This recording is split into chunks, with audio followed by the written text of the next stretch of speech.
want to greet you all in the name of our Lord and Savior, Jesus Christ. Today, our study is entitled, The Universal Sin Problem.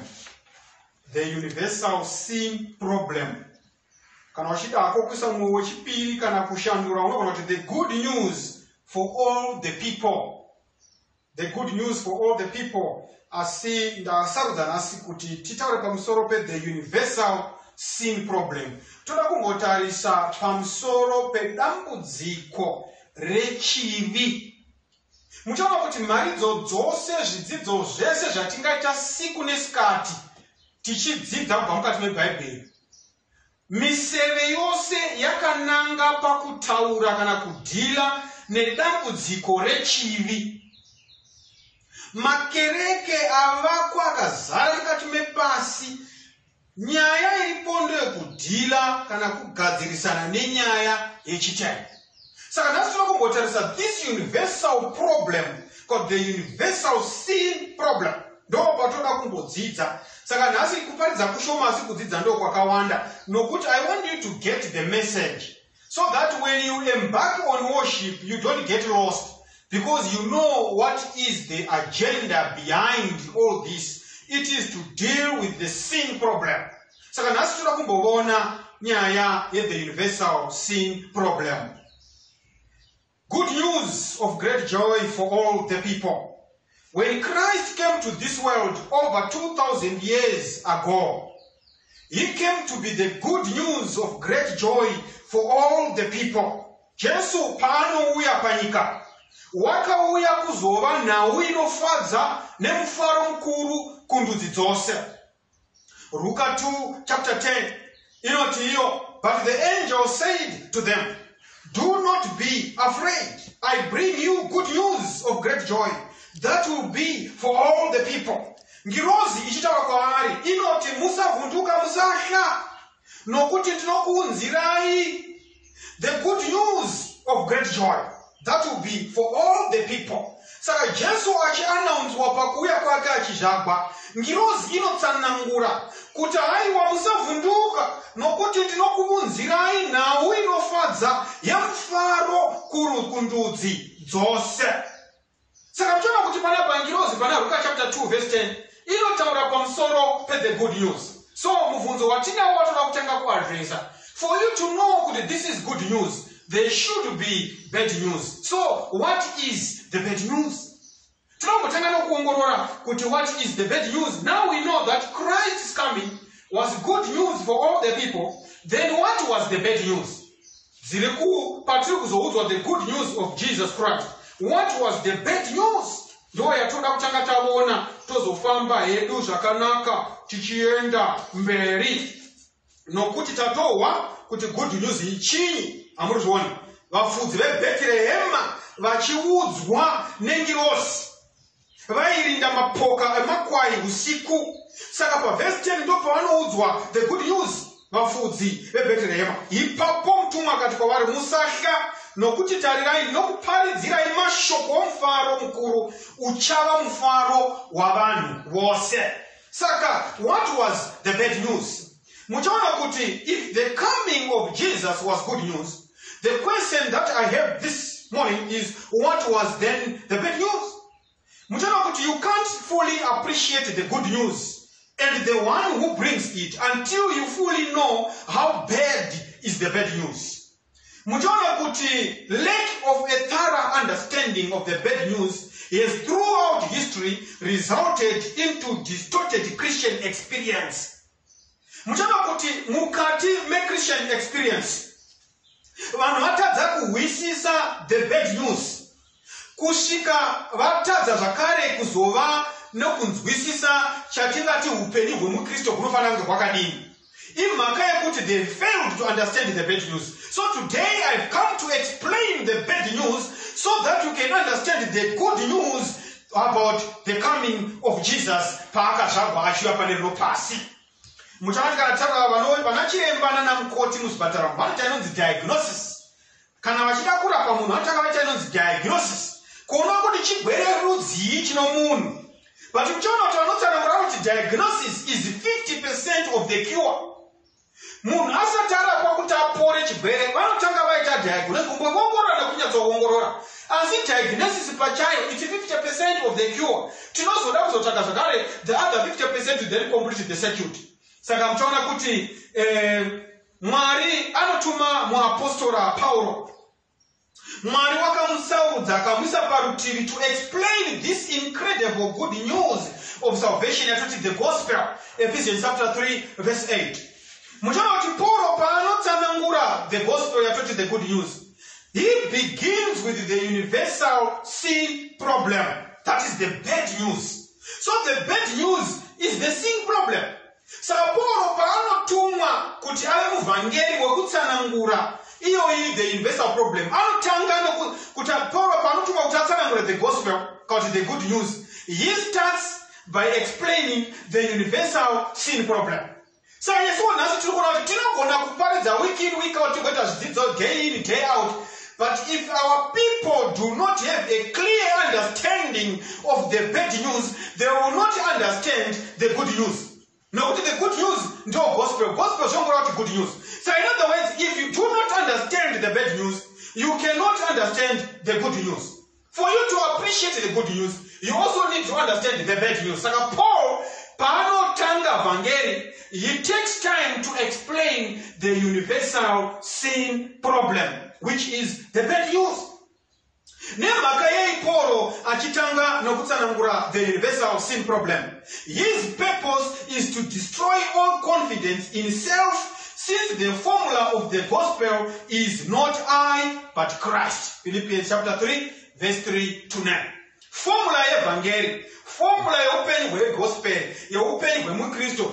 They put not I, but Christ. Kwete ini asi Kristo awonekwe. Saka Paulo unoda kutsanangura nyaya iyoyo. Where do you start? Totangira papi in explaining the universal sin problem. We start at creation. If you go with me to 1 John chapter 4 verse 8, John Mokutanga chapter 4 verse 8, tinorava ipapo zvandinoda kuti ndikuravirei. 1 John 4 verse 8 inoti, usingadi haazivi Mwari nokuti Mwari rudo. He who does not love does not know God, for God is love. Mukadaneni kuna John chapter 14 verse 9 to 10 na verse 20 to 21 inotiyo, Jesus answered, Jesus unowapindura chiti, don't you know me, Philip, even after I have been among you such a long time? Anyone who has seen me has seen the Father. How can you say, show us the Father? Verse 10. Don't you believe that I am in the Father, and the Father is in me? The words I say to you are not just my own, rather it is the Father living in me who is doing his work. Takushandisira version yokuti munyatsokuwa chirungu chacho. Sometimes verse 20, yotizwani, on that day you will realize that I am in my Father, and you are in me, and I am in you. Verse 21, John 14. Whoever has my commands and obeys them, he is the one who loves me. He who loves me will be loved by my Father, and I too will love him and show myself to him. John 20 verse 17, Jesus said, do not hold on to me, for I have not yet returned to the Father. Go instead to my brothers and tell them, I am returning to my Father and your Father, and to my God and your God. So I'm trying to panapa at creation. Tirikusangana tichitsogona 1 John 4 verse 8. Kuti when God created, he created because of love and for love. John chapter 14, yoba yatitsanangurira panotsanangurwa chinzi Philip achibvunzwa na Jesu kuti kwaiwe Philip aundizive here zvaunotizvo tiratidzei Baba, nokuti waona ini waonani Baba. Nokuti ini tiri muna Baba, ivo Baba vari mandiri. Saka mashoko andinokuudza haasi angu, asi ndeaBaba vari mandiri vachiita basa ravo. Jesu unotsanangurira Filipo. Saka tinoona kuti Bible rinotibudisa pachena kuti we created for friendship, we also created for brotherhood. Saka tinoona kuti Mwari achitisika, wakatisika for brotherhood, wakatisika for friendship. friendship wakatisika kuti tive neumwe chete naMwari tigare tiri mukati memutambarakede wokuwana ukama hwakanaka naMwari. That is what we were created. We were created for love. If love is the aim, then freedom is the means. Muchaona kuti zano raMwari ndere kuti pave nerudo. Tigare tiri mukati merudo, asi kuti tive nerudo muna Mwari. Mwari wakatipa freedom. So freedom is the road to love. So if love is the aim, then freedom is the means of attaining to love. Apana chinonzi munhu ari murudo as long as that person asina freedom. The freedom to choose. Saka muchaona kuti the freedom yatakapiwa naMwari ine risk. Saka Mwari agranda munhu freedom waitoziva kuti pane risk, and that risk was the price to be paid. Saka muchaona kuti mukaenda pana Mapisarema chapter 8 inobudisa pachena kuti we were created as free beings. Adam and Eve were created free, and they were free to do what? They were free to choose between a loving, generous creator, father, and friend. They were supposed to choose between a loving, generous creator, father, and friend, and a liar, selfish, mean, non-creating devil. Vanhu vakasikwa vachifanira kusarudza pakati paMwari ane rudo, ari generous, musiki, baba neshamwari yedu. Achisarudza zvakare pakati paMwari uyu nemurevi wenhema ane chindini wakaomera asina chaakasika anonzi Satani. Saka that freedom mukaverenga imi kuna Mapisarema chapter 8 munodoona pachitsanangurwa pfungwa yekuti zita renyu rakaisvonaka pasi penyika yose kubvira Mwari. Makaisa umambo hwenyu kudenga, ndobva matoisa pamuromo yavacheche vanomwa mukaisa simba ndiMwari nokuda kwavadzivisi venyu kuti munyaradze muvengi nemutsiri kana ndichicherechedza denga renyu rose iro basa remino yenyu. Mwedzi nenyeredzi zvamakarongedza, munhu chiiko zvamunofunga nomwanakomana womunhu zvamunomushanya, nokuti makamuita mudikuzvoma kuna Mwari kuna pavatumwa, mukamushongedza korona nokuhwinya nokukudzwa, mukamubatisa ushe hwamabasa amaoko enyu, makaisa zvose pasi petsoka dzake. The freedom that was given to Adam and Eve at creation. Mapisarema anoshamisika nesimba rakapiwa munhu. Zvikanzi chicheche chichingozvagwa chipedza kuti nye kuridza mhere kuti chazvagwa, chikaiswa pazamu ramai chinosheta mukaka. Mapisarema oshamisika kuti munhu chinyi zvamakamupa simba rakadaro, kuti kamwana kachangozvagwa kachipedza kungobuda in the next minute kakaiswa pamunyatso kototanga kusheta kachisheta mukaka. Isimba rudzira makapa kumunhu. Saka Mapisarema unoshamisika nesimba nefreedom yakapirwa kumunhu. Kwai pakusika kwenyu munoratidza kushamisa kwenyu iyemi Mwari.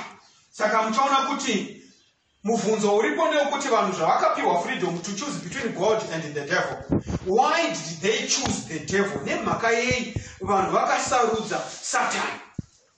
Rugwaro rwaIsaiah chapter 50 unotibudisira nyaya yokuti zvakafamba sei kuti vanhu vasarudze iye Satani. Mwari wakakundikana here? Chii chakaitika? Was there a deficiency in our God? Mapisarema chapter 50 verse 1 to 3 inotiyo zvanzi naJehovha, ruripiko rugwaro rwokuramba mai venyu rwandakavaramba narwo? Question mark. Kana ndakakutengesai kunani vandakanga ndine chikwereti navo here?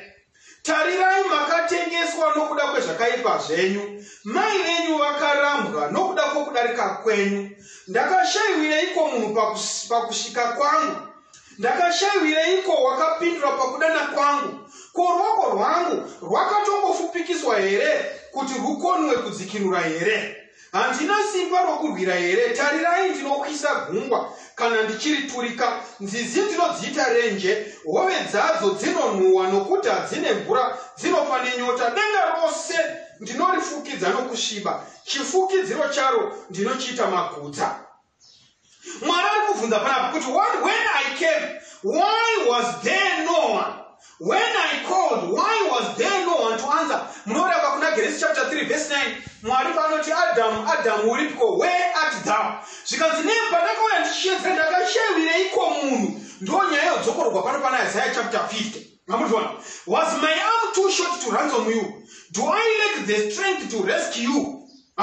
Ndimwari ari kuvhunza mubvunzo nemhaka yei makasarudza Satani. Ruoko rwangu rufupi here pandakashedzera sei ndakashayiwa anodavira. Kureva kuti it is a mystery. Mwari ari kushamisa zvakafamba sei. This is a mystery. There was no reason why Adam and Eve decided to choose the devil. Nokuti God had made every provision necessary for the security of humanity to the extent yokuti Mwari wakatotuma vatumwa kutaura naAdamu naEva nokuvapa warning yenyoka yaizouya kuvafurira. They were well aware. Reason why vainzi hakuna aifanira kuseparata kubva kune umwe, vaifanira kugara vari pedyo vari pamwe chete, so that the devil would not find a way of deceiving either of them. John chapter 15 verse 23. He who hates me hates my Father as well. Verse 24. If I had not done among them what no one else did, they would not be guilty of sin. But now they've seen these miracles, and yet they've hated both me and my Father. Verse 25. But this is to fulfill what is written in their law, that they hated me without reason. Saka mukaenda kuna John chapter 15 verse 23 to 25. Inotaura kuti vakandivenga pasina chikonzero. They hated me without reason. Saka Paul unoenda nesuperi achitsanangura the universal sin problem. Muchaona kuti Paul ndiye wakatumwa naMwari to explain this incredible good news of salvation yatoti the gospel. But muchaona kuti murugwaro rwake rwokuna vaRoma, Paul deals with the universal sin problem. Mukaenda kuna Roma chapter 1 verse 18. Roma chapter 2 yose kusvika kuRoma chapter 3 verse 20. Munosangana na Paul achidhira the universal sin problem.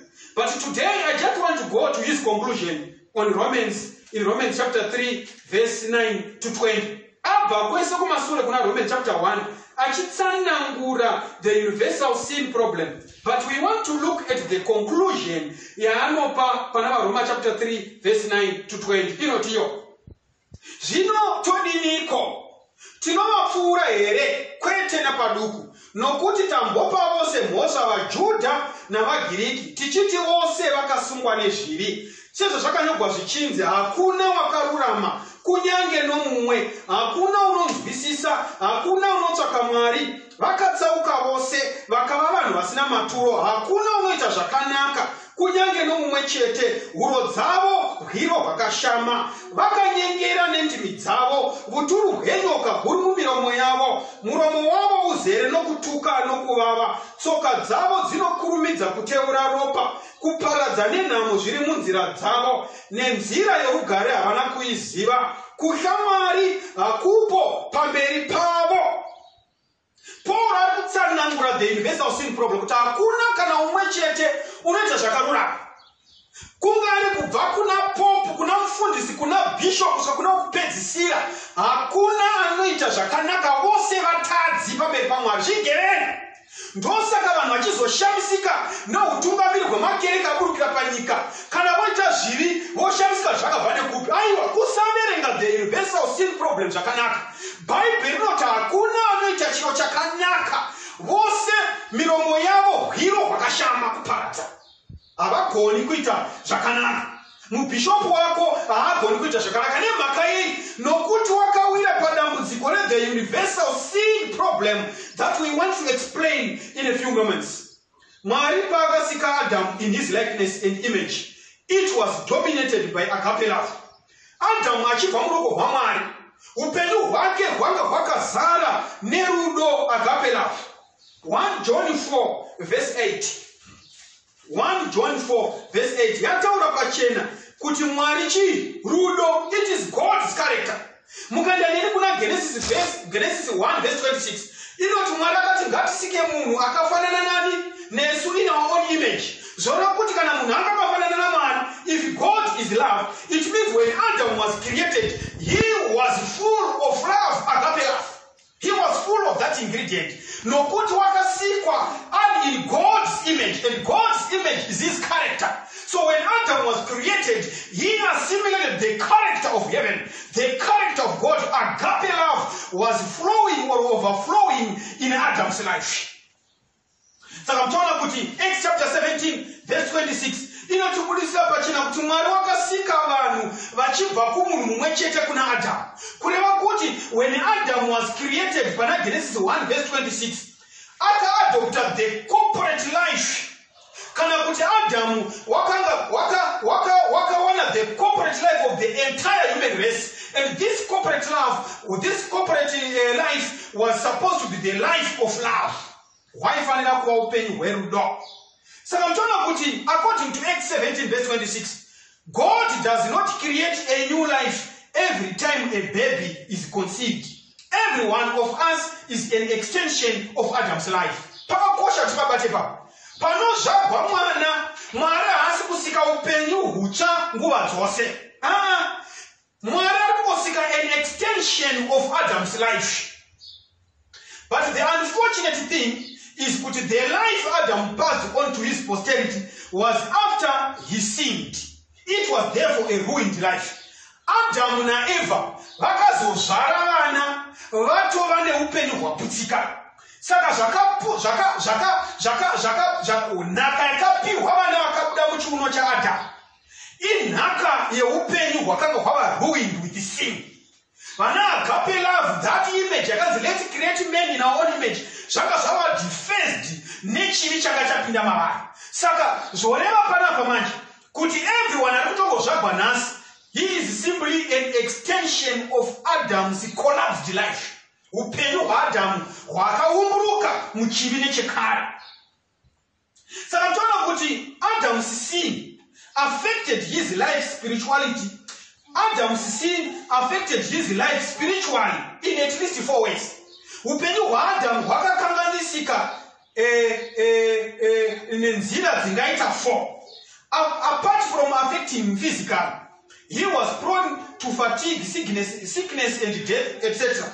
But kune dzimwe nzira 4 dzakaaffectwa nadzo upenyu hwaAdamu. Chokutanga, since Adam's sin was turning his back on God, Genesis chapter 3 verse 9 by implication, the Holy Spirit left him and his life was plunged into spiritual darkness.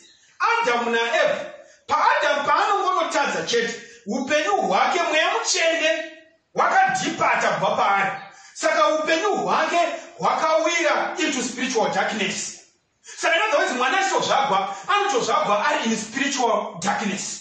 Chechipiri, his life, which was conditionally immortal, came under the curse of the law and was condemned to death. Genesis chapter 2 verse 16 to 17. Saka upenyu hwaAdamu aifanira kurarama nokusingaperi kana ainge apasa the test, but haana kupasa test. Saka the case of the law yakauya pamusoro pake and he was condemned to death. Saka Adamu wakabva apindwa nerufu.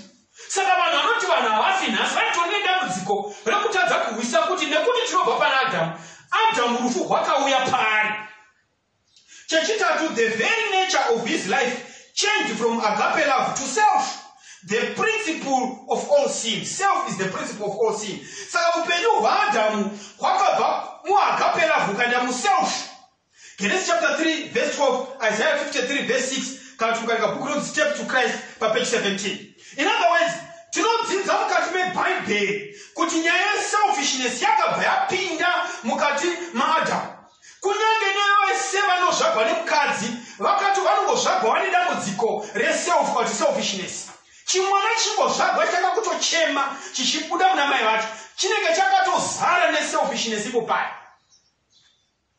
Finally, his life came under the dominion of Satan, who became the ruler or prince of this world. John 12 verse 31 na John chapter 14 verse 30. Upenyu hwaAdamu hwakauya pasi poutongi hwaSatani akabva ava iye mambo kana kuti jinda rerinopasi.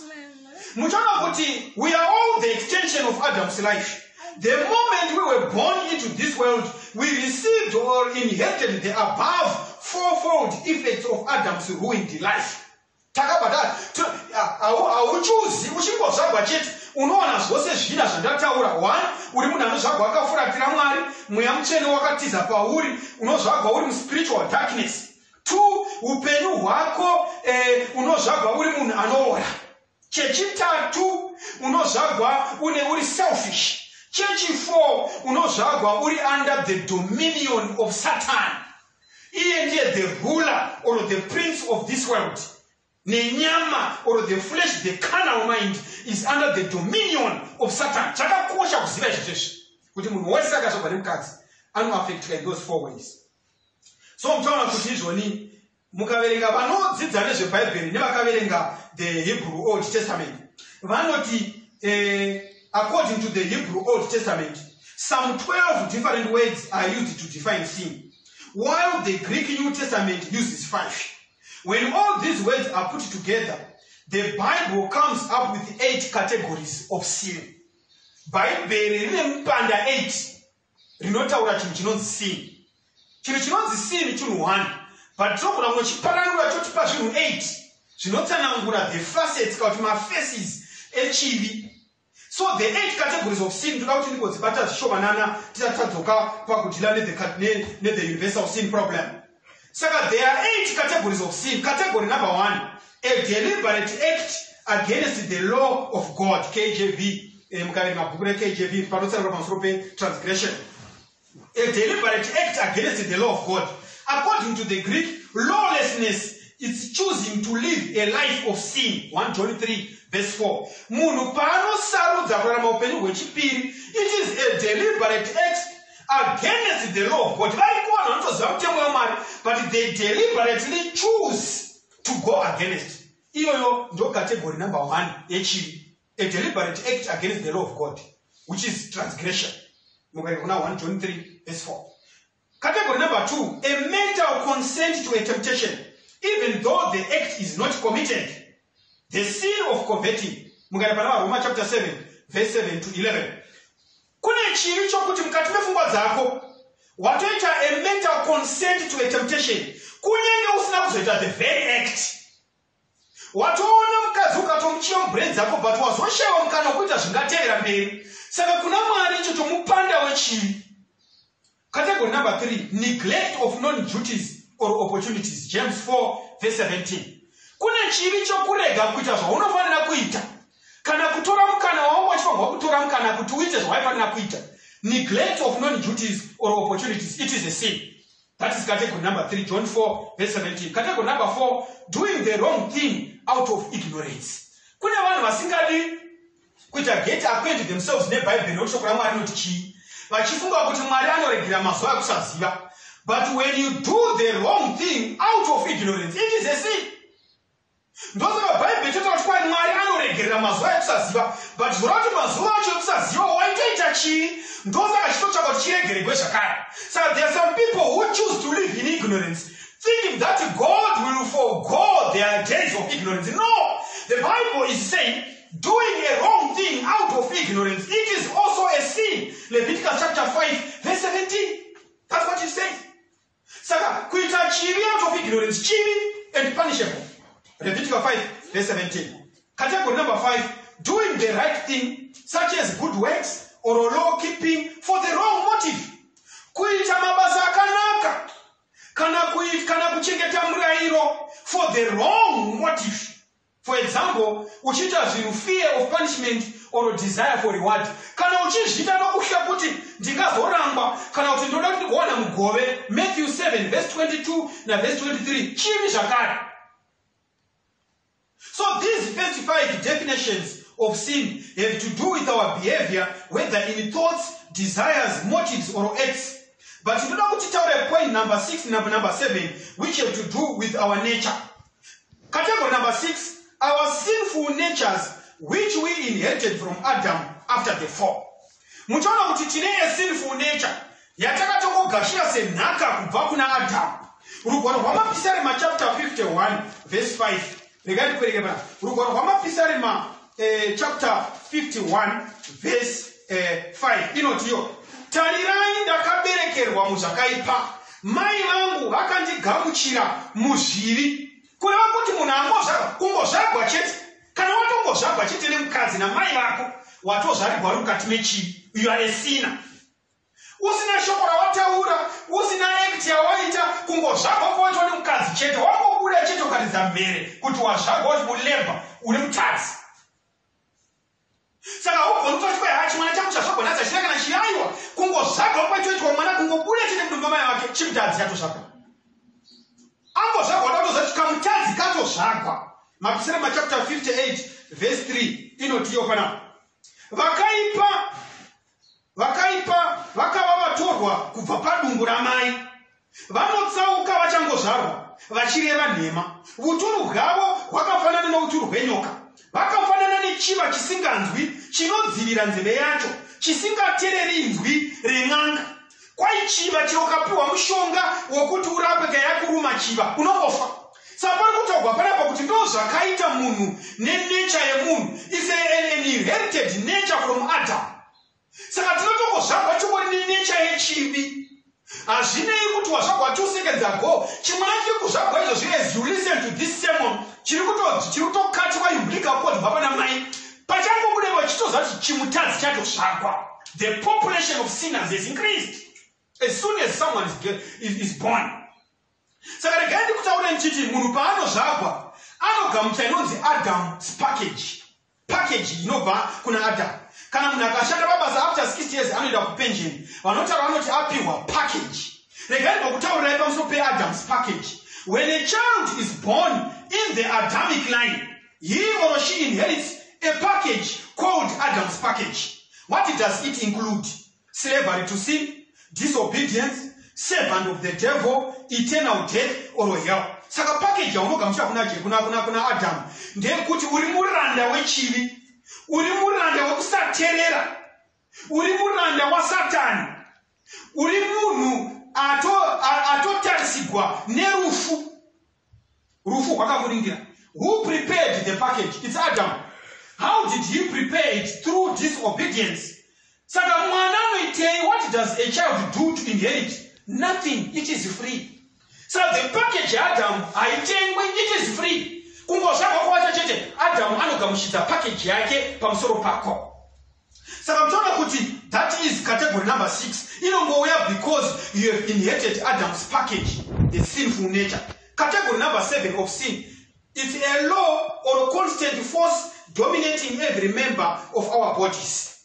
Mutaona kuti this is what makes us slaves to sin. The indwelling sin. Chivi chinogara matiri. Mukaneni kuna Roma chapter 7 verse 14 to 24. Paul unotaura pamusoro this indwelling sin. Pano chema chose pamusoro pechivi ichochi kuna Roma chapter 7 gari kubva verse 14. Nokuti tinoziva kuti murayiro ndomweya, asi ini ndiri wenyama, ndakatengeswa pasi pezvivi. Nokuti zvandinoita handizvizivi, nokuti zvandinoita hazvisi zvandinoda, asi zvandinovenga ndizvo zvandinoita. Zvino kana ndichiita zvandisingadi, ndinobvumira kuti murayiro wakanaka. Zvino handichini ndinozviita, asi zvivi zvinogara mandiri. Nokuti ndinoziva kuti mukati mangu, imo munyama yangu hamugari chinhu chakanaka. Nokuti kuda kuripo kwandiri, asi kuita zvakanaka hakupo. Saka Bhaibheri riri kutaura kuti mukati memuviri yedu there is a law or a constant force dominating every member of our bodies. Paunoda kuita zvakanaka, unoona kuita zvakaipa. Paunoda kuti uite zvakaipa, unoona. Paunoda kuti uite zvakanaka, unoona kuita zvakaipa. Saka zvinonzi there is a war that goes on in your body, the indwelling sin. Saka iyo nyaya yekukakarisana. Saka ndosaka Paul achizozhamba mukafamba naye naRoma chapter 7 verse 14 kunosvika ku 25. Panosvika ku 24 ne 25 ndo panoti ndiani angandidzikirira kubva pamuviri uyu unofa? Ndiani angadzikirira? Vanotsanangura nhoroondo yekunyogwa kuri kunyogwa naPaul. Kunonzi mukati menguva yairarama naPaul, zvainzi kana munhu akauraya munhu, vaitora chitunha chawauraya wokusunga, vakakuberekesa kumusana, wakastrecha maoko echitunhu akastrecha, wakasunga unge mupiyaniso, akafuratira ariko kumusana. Waifamba nechitunhu ichocho chichiora, honye dzacho dzichibuda dzichipinda mauri. Saka Paul ari kupa an illustration paanoti ndiani angachisunungura pamuviri uyu unoora. Ari kuzama kutendeka muviri wasungwa paari wechitunha chaakauraya. Saka otherwise yasungwa pamunhu. Saka Paul ochema, ndiani angatidzikirira pamuviri uyu unoora? In other words, when we talk about the sin problem, takasungirirwa muviri inova package yatakaona kuna Adam. Hakuna anogona kuzvisunungura kubva pamuviri iwoyo because you are incapacitated to do that. So when we talk of the sin problem cannot be solved by humanity.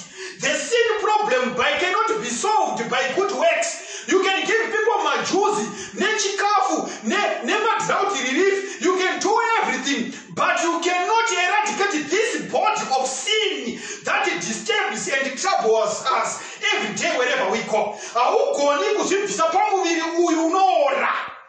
That's the struggle that goes on in our bodies when we are exploring the challenge of sin.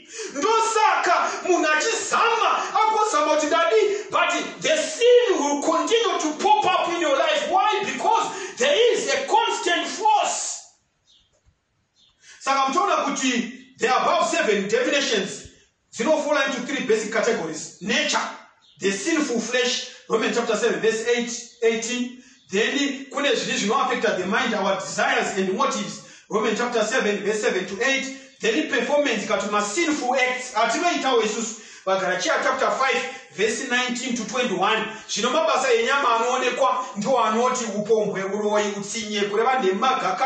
All those things. The law of God condemns all 3 categories of sin or any one of them. If any man wanted to save himself out of these, what would he have to do?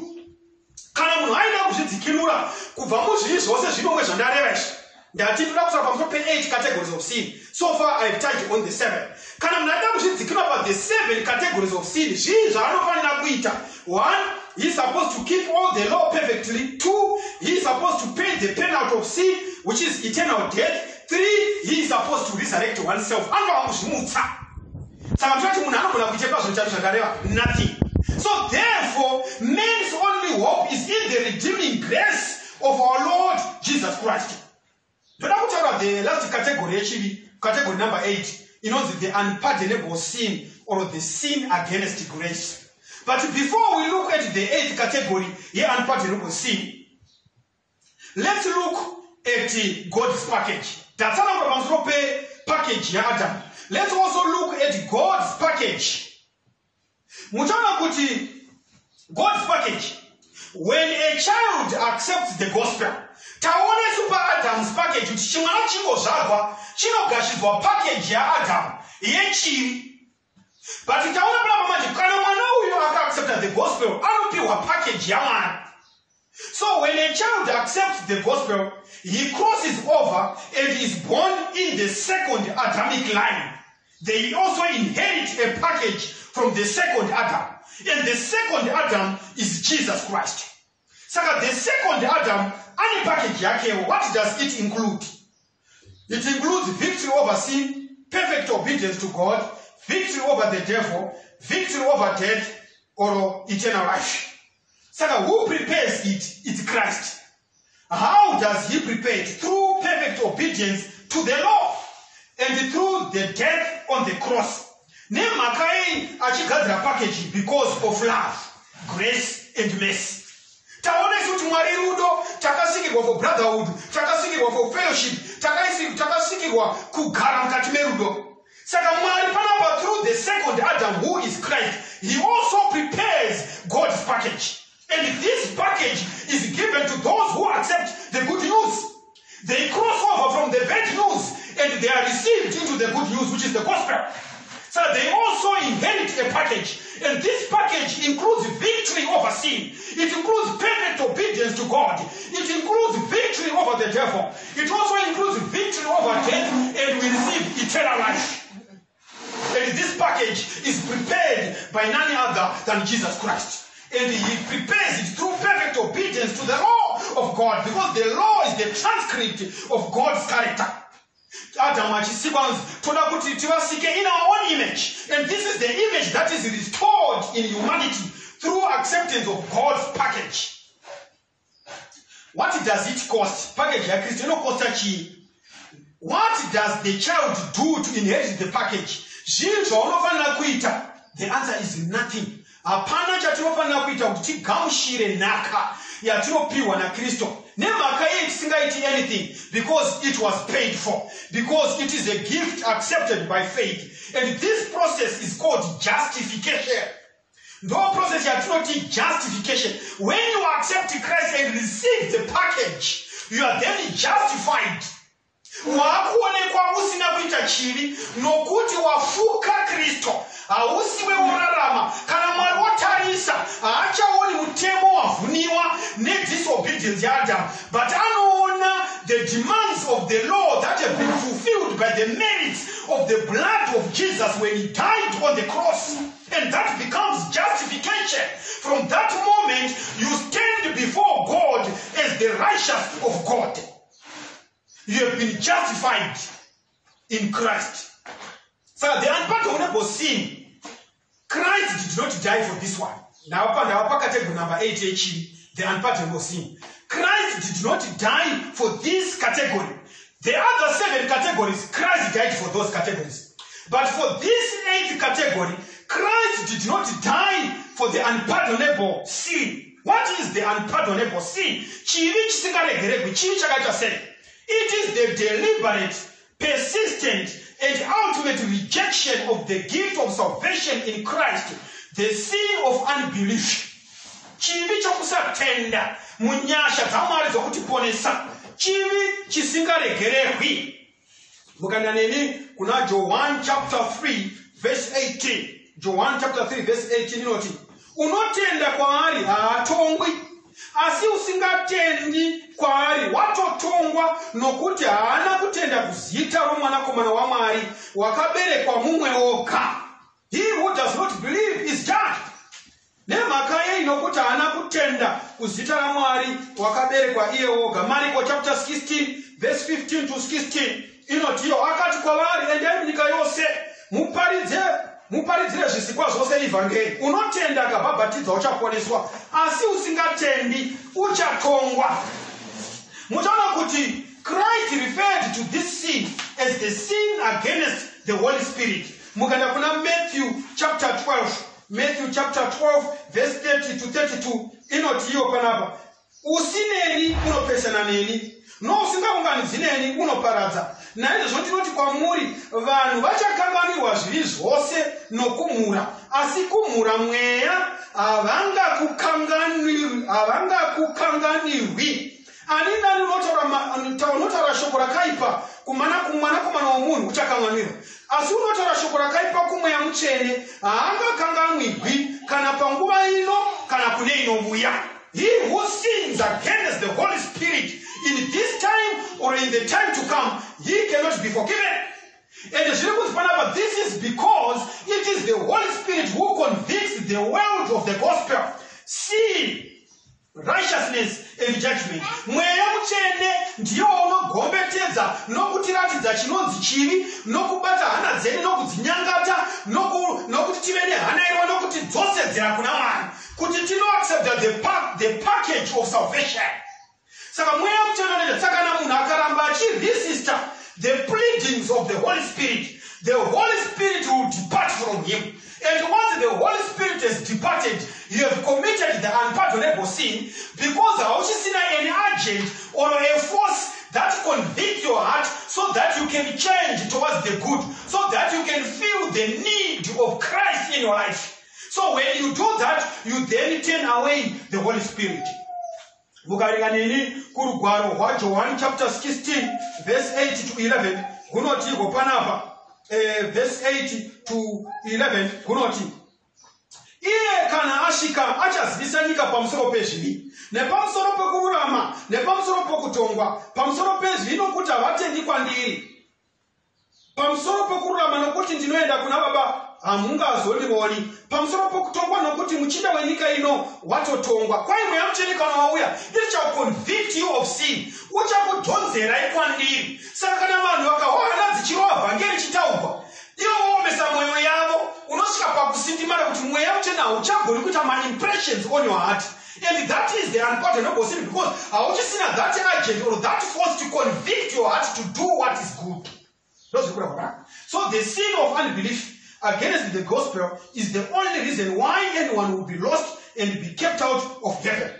So facing the reality of the universal sin problem will cause us to lose all confidence in self and with grateful hearts accept the supreme gift of salvation in Christ.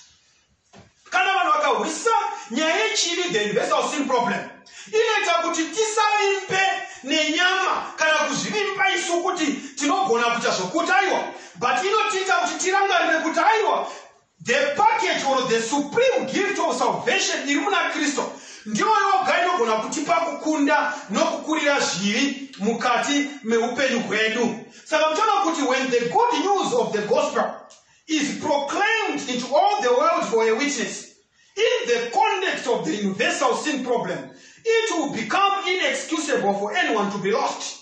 The end will then come. Matthew 24 verse 14. Iro ribhangero ushe rinofanira kuparidzwa mukati menyika, ipapo guma kunosvika. Vhangero ushe riri kurehwa nderekutenda kuti mukati menyama yemunhu anofamba nemakumbo maviri akazadzwa nemukadzi hakuna chakanaka chinobuda ipapo. We are all enemies of the cross. Tiri mhando dzekuchinjikwa dzisingadi kuona zvakarurama.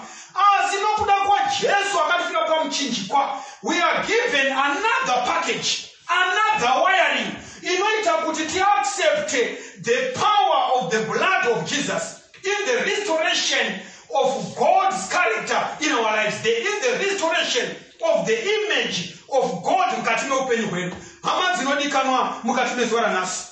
Let me tell you something this morning. The universal sin problem, nyaya yedambudziko rechivi, inyaya yekurwisana nedisobedience. The disobedience that Adam did in Genesis, he was disobedient. He was disobeying against the plain commandments of God. Mwarakati, thou shalt not eat this tree. Thou shalt not eat this fruit. Saka Adam wakaita disobey God's commandment. Kunyange na nhasi, the sin problem centers around the commandments of God. And the commandments of God are a transcript of his character. That very image, Genesis chapter 1 verse 26, let us make men in our own image. The image of God has been defaced by the devil. And when Christ comes and gives us his package of grace, it is to redeem us and to enable us to obey his precepts, his commandments. And when we obey his commandments, we are now restored into the full image of God. And this package is free. We are to not grace. The grace that is shared to us, it is shared to us to enable us to then fulfill the demands of obedience, the demands of which we were not able to fulfill because tinozvagwa package yekusateerera kubva muna Adam. Hama dzinodikanwa this afternoon, I want to pray with someone out there who says, I want to thank you, Lord, because I now understand the universal sin problem. That munhu wese akazvarwa nemukadzi unozvarwa nenhumbu yechivi nepackage yaAdam, the package of disobedience. But when you are born with this package of disobedience, you are a slave to sin. You are a slave to disobedience. You are a servant of the devil. Eternal death is stalking you. And the only antidote to that is to receive God's package, which is received when you accept the gospel. When you cross over and you are born in the second Adamic line, you then inherit this package which grants you victory over sin, which grants you perfect obedience to God, which grants you victory over the devil, which grants you victory over death, and you receive eternal life. And this package has been prepared by Jesus Christ.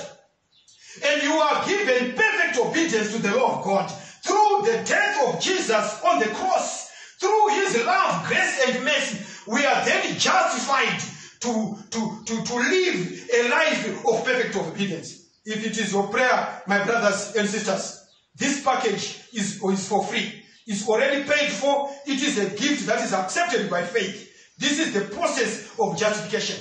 When it is your desire and prayer that you don't want to commit the unpardonable sin, You know there's some emptiness in your soul. There's some emptiness in your life. There's a void that you feel. There's a void that only Jesus can fill. And that void, you want to say, Lord, today, I want to receive you as my personal Savior. Fill the void that is within me. Fill the lack, the want that is in me. I want to receive that package that comes from the second Adam, who is Jesus Christ, so that I can live a life of perfect obedience. If it is your desire, my brothers and sisters, we want to pray for you wherever you are. You can lift up your hand so that we can pray together. Let us pray. Baba vedu munoshamisa muri kumusoro kudenga. Toda kumutendai mukati mezuva ranhasi nekuti tsanangura kwamatiitira the universal sin problem. All the 7 categories of sin that I want, we can be forgiven. But the 8th category, the unpardonable sin, we cannot be forgiven. Nemakai not taita word of the promptings of the Holy Spirit. But we must cut no mari hana zedu dzarova tawa muchibata moyo yedu tinohwa kucha nokupiswa mukati medu toda kugamuchira samuponesi. Timi moga munogona kusika matiri moyo mucha. Tinokumbira this package that comes from the second Adam, who is Jesus Christ. Mwari panguva ino takasimudza maoko edu isu nemhuri dzedu nevana vedu vanasekuru nambuya tinokumbira Mwari kuti muuye mukati muupenyu hwedu mutembe ugariri kubvira zvino tichienda mberi tifambe muutsva gota kuzivai. Tinoshira Mwari kazvinopinda mukati mekudzvarwa pacha nekubhabhatidzwa titenderei kuti tisadare tisina kusvika mukati mesaru dzakaita saiyo. Mwari vanotida kutendai nokuti nditi mune simba rekuti vakapatsva vakai michato yedu vakai mhuri dzedu mareshipsi edu ose tinoshuva kuti avakwe nokuda kwokuti imi Mwari kana muri matiri imi muri muna Mwari tava mukati the brotherhood friendship of which we were created for. Toda kutendai nokuti matira zvinhu zvinopfuura nokunaka nokuti anamata muzita raJesu Kristu rinogara nokusingaperi. Amen.